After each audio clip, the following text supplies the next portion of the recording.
నమస్కారం అండి. నా పేరు doctor Rajesh Ukkala, consultant physician at Renova hospitals Hyderabad.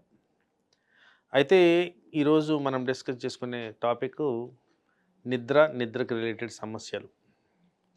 అయితే ఎందుకు నిద్ర గురించి ఈరోజు మనం డిస్కస్ చేసుకోవాలి అంటే, నిద్ర అనేది ఆల్మోస్ట్ మనం డే టు డే చూస్తున్న డిసీజెస్ అన్నిట్లో కూడా మేజర్ కాంపనెంట్.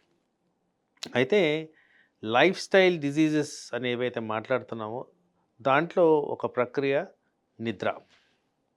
ఎగ్జాంపుల్ చెప్పాలంటే షుగర్ కంట్రోల్కి నిద్రకి డైరెక్ట్ కనెక్షన్ ఉంది. బ్లడ్ ప్రెషర్కి నిద్రకి డైరెక్ట్ కనెక్షన్ ఉంది. ఎక్కువ కారణం మీరు చూస్తున్నప్పుడు ఈ మధ్యకాలంలో ఏవైతే గుండెకి సంబంధించిన వ్యాధులు వస్తున్నాయో అవి కూడా మధ్యరాత్రి ఎక్కువగా కనిపించడం డిస్కషన్లో చాలా మటుకు మనం గమనిస్తూనే ఉన్నాం. అయితే నిద్ర అనేది ఎలా ఉండాలి, ఏం చేయాలంటే ద మోస్ట్ ఇంపార్టెంట్ థింగ్ ఏంటంటే లైఫ్ స్టైల్లో నిద్ర అనేది లాంగ్ టర్మ్గా మెయింటైన్ చేసుకోవడం ఇంపార్టెంట్. ఈ మధ్యకాలంలో క్లినికల్ ప్రాక్టీస్లో ఎక్కువ శాతం నిద్ర సమస్యలతో పేషెంట్స్ని ఎక్కువగా గమనిస్తూనే ఉన్నాం. అయితే నిద్ర అనేది రికమెండెడ్ టైమింగ్స్ ఏంటి? ఫ్రమ్ 10-11 మధ్యన రాత్రి, మార్నింగ్ 5-6 మధ్యన ఈ మేలుకోవడం అనేది జరగాలి. సో ఐడియల్గా అరౌండ్ 8-9 అవర్స్ మనం కానీ నిద్రపోగలిగితే లాంగ్ టర్మ్ ఎఫెక్ట్స్ బాడీ మీద చాలా పాజిటివ్గా ఉండేదానికి ఆస్కారం ఉంది. అలాగే ఈ నిద్రపోవడానికి స్లీప్ డిసిప్లిన్ అనేది ఒకటి ఉండాలి.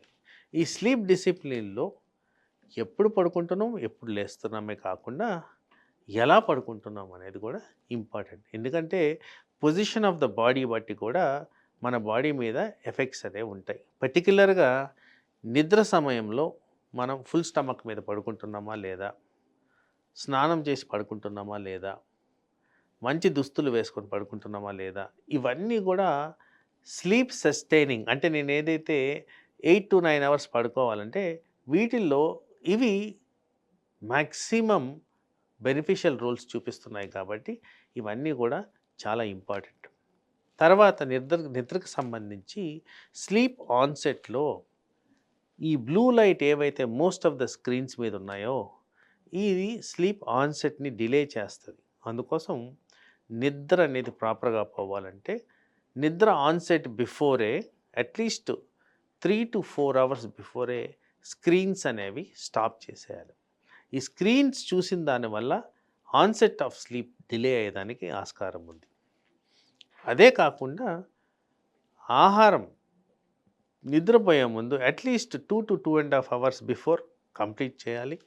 అదేవిధంగా ఎక్సర్సైజ్ అండ్ జిమ్ యాక్టివిటీ కూడా 2-3 అవర్స్ బిఫోర్ కంప్లీట్ చేయాలి.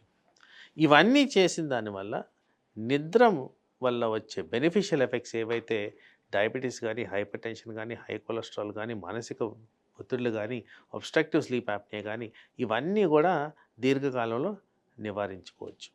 అయితే ఇక్కడ నిద్రకి మన డైలీ యాక్టివిటీస్కి కూడా కనెక్షన్ ఉందండి. ఎవరైతే ప్రాపర్గా రెగ్యులర్గా ఎక్సర్సైజ్ చేస్తారో, ఎవరైతే ఊబకాయం రాకుండా బాడీని మెయింటైన్ చేస్తారో, ఎవరైతే ఎక్కువగా స్పైసీ ఫుడ్స్ తినకుండా ఉంటారో, ఎవరైతే స్మోకింగ్, ఆల్కహాల్ అవాయిడ్ చేస్తారో వీళ్ళందరిలో కూడా స్లీప్ రిలేటెడ్ డిజార్డర్స్ అనేవి చాలా తక్కువగా కనిపించడం గమనించారు. అదే కాకుండా ఒకవేళ నిజంగా స్లీప్ ఈ వర్కింగ్ ప్యాటర్న్లో నైట్ షిఫ్ట్స్ చేసిన దానివల్ల డిస్టర్బెన్సెస్ వస్తుంటే మీరు న్యాచురల్ పద్ధతుల్లో ఒకవేళ నిద్రని సమంగా తెచ్చుకోలేకపోతే డాక్టర్ని సంప్రదించి వాళ్ళ సూచనలు సలహాలు మెయింటైన్ చేస్తూ టెంపరీగా వాళ్ళు రికమెండ్ చేసిన మెడిసిన్ చేసి వాడిన దానివల్ల కూడా నిద్ర సస్టైనబిలిటీ అనేది ఇంపార్టెంట్గా మనకి వస్తుంది. ఎందుకంటే ఒక నిద్ర కారణంగానే ఇన్ని రిలేటెడ్ డిజీజెస్ అన్నీ రెగ్యులేట్ అవుతున్నాయి కనుక ప్రాపర్గా నిద్రపోవడం, అమౌంట్ ఆఫ్ స్లీప్ మెయింటైన్ చేయడం అండ్ డ్యూరేషన్ ఆఫ్ స్లీప్ ప్రాపర్గా ఉండడం, క్వాలిటీ ఆఫ్ స్లీప్ వల్ల వచ్చే బెనిఫిట్స్ ఎక్కువగా ఉన్నాయి కాబట్టి స్లీప్కి ఇంపార్టెన్స్ ఇవ్వడం అనేది జరగాలి. నమస్తే.